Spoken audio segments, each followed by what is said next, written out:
welcome to the Focus Live Lounge in the Thank middle you. of a field. Is this your first time in a field in the UK? This is my first time in a field in the UK. Amazing. And you brought sunny weather with you, I which we did. can't even believe. I brought the warm, sunny weather So straight from good. Louisiana. How's your experience of Focus Fam this far? It has been amazing. I'm telling you, there is nowhere else like this, and I really believe that, or at least I've never seen it.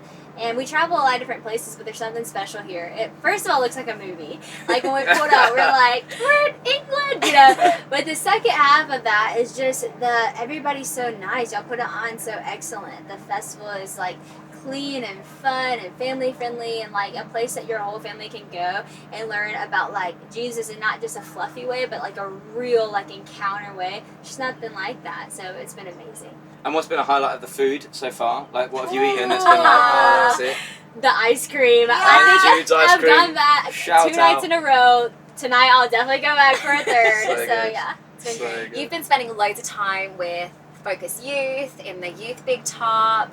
You spoke there last night, which they loved, and you're going to be spending a lot of time with the youth from Focus at Yeah. our Alive Festival next year, which Yes. we're launching today. What is it about hanging out with young people? I mean, you're a young person yourself. Yeah. But what do you find most inspiring about speaking to and hanging out with young people?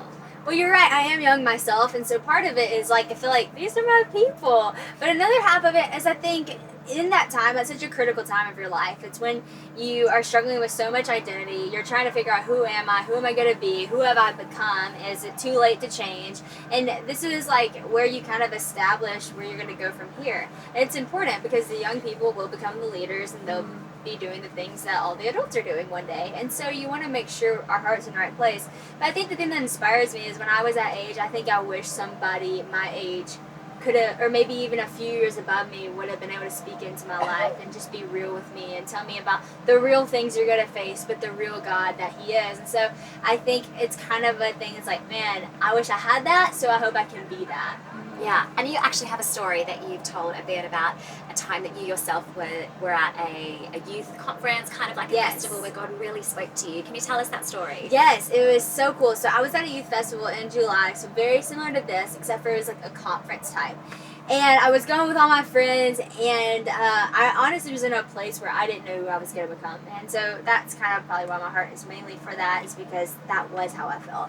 And I see Alex Seeley take the stage, and I'd never honestly heard a woman preach like that before, because in the church I grew up, women just didn't preach. And so when she got up there, I was like, whoa. And I was so inspired by the things she was saying, but also the way she was saying it. And it was such an inspiration to me that I was like, if I could do something like that, that puts purpose behind the platform God's given me, that makes everything make sense. And so I responded to the altar call for the first time in my life, and that was the first time God started giving me visions. God started speaking to me. I was actually emotional in worship. I was like on my knees crying. Like, this is the first time that I really encountered God like that. And so I took that and I ran with it, honestly, and just started to dive into this word, dive into who God is, learn more about Him, and in return, learn about myself. And so that was such a crucial time in my life, and it all started from sort of like this. And so I want to make sure that these kids have the exact same thing. And I think with my age, what's cool is, you know, sometimes you look at people and you're like, wow, that's awesome that they're like that, but they're so much older. So one day when I'm older, I'll figure it out. When I'm older, then I'll start living out my calling.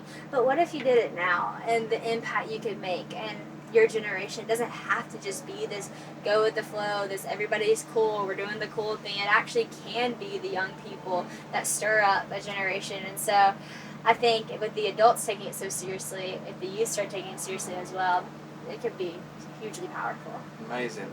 And this festival is full of church leaders and loads of young people in their churches. What advice would you give to like church leaders who've got teenagers that are coming here, getting kind of empowered and rallied up to go and transform their cities and their spheres? What advice would you give their church leaders and their parents That's when the young great. people come home? Yeah, I love what you said. Just that, get fired up, get passionate about it. I think we have to make sure people know that it's fun to live out your faith. Like, yes, it's hard, and yes, there are trials, and yes, there are things that are going to happen that are going to cause you to step outside of your comfort zone. That's also part of it. But it's also amazing, and the miraculous side of God and the things that He can do through you, it's so fun, it's exciting, it's honestly like contagious. When you see God do one thing, you're like, I want to see you do another. And if you're going to do that through me, then God, like, the purpose you feel in my life, I want to keep going. So I think just reminding them of the power of God that lives in them, and the fun aspect of that, and the faith, and you know, how you can be such an example just by believing all the things you heard here about who God is and that encounter and taking it with you. So I think that's an element to it. And I think the other thing is just being real with them. You know, that's something my mom did that I think was so powerful. She was so real with us about her own life, and not in a way, it was like, you know, the difference between vulnerability and transparency. Like, vulnerability would be telling you everything I did and why I did all the things. Transparency is just kind of telling like an overview, like, so you have an understanding of where someone's at. And that transparency that my mom had with me made me think, wow, she's a friend to me, so I can tell her the things I'm going through too.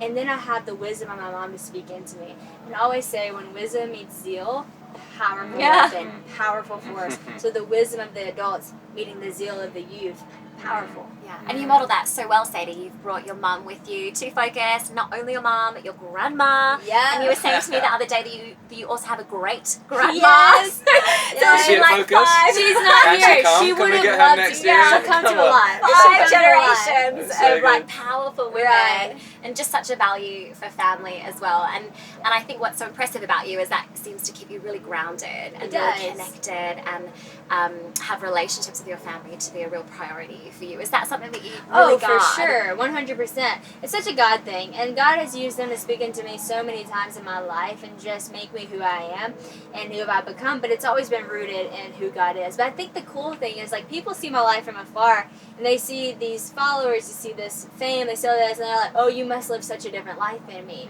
But I'm like, no, I really don't. And then they see my grandma, and they see my mom, and they see my fiance and my friends, and they're like, oh, you really don't. Like, you're a family girl. You have friends. Like, you live an ordinary, everyday life. You're just letting God speak through you. And I'm like, and you can do the same thing. I think, yeah, it grounds you. It keeps you humble, but it also keeps you real. Yeah. And on a day off, when you're not doing anything, what do you do? What's your favourite thing to Listen, spend some time off doing? on my day off, I play a whole lot of tennis. Uh-huh. I play a whole lot of tennis, and I make me a good smoothie.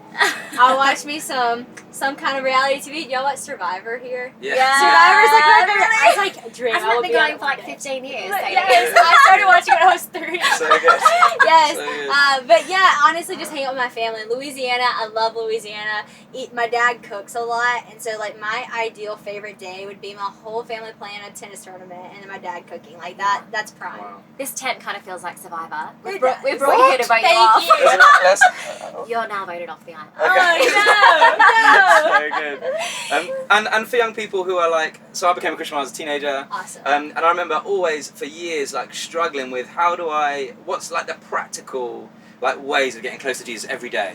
Like, how do I do this? Because I kept on hearing pastors who were like, unless you pray for 3 hours before you have your breakfast, you're not even a Christian, and all this stuff. Like, how do you advise young people, like, in the real basics of, like, everyday discipleship with Jesus? Like, what does your day look like, but also, like, what's a... That's great. Somebody was just asking me about that, because they said your scriptures flow out of you. So do you do your daily devotional every day? And what's funny is I'm actually not one of those people that it's like every morning at 5 a.m. I know it. You know, I'm not, honestly.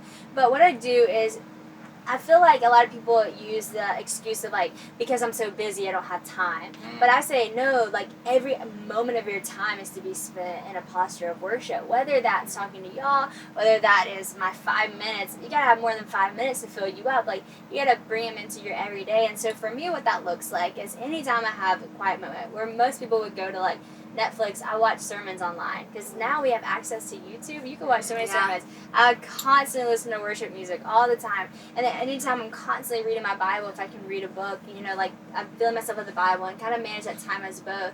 Because you're right, if you want to be able to speak the word, you have to know the word. It has to come in at some point, and so use all of your time, not just this scheduled thing. Because the honest truth is, the scheduled, you might disappoint yourself, but all the time you can do it.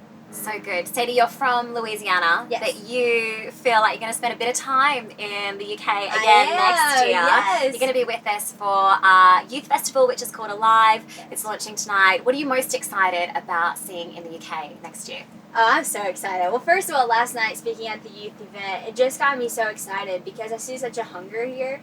And I honestly think that the students here, the youth here, is going to make a ginormous impact because of how much everybody believes in them. I think a lot of times in different cultures, people look at the youth and they're like, oh, you're just a youth. Like, you know, what do you have to say?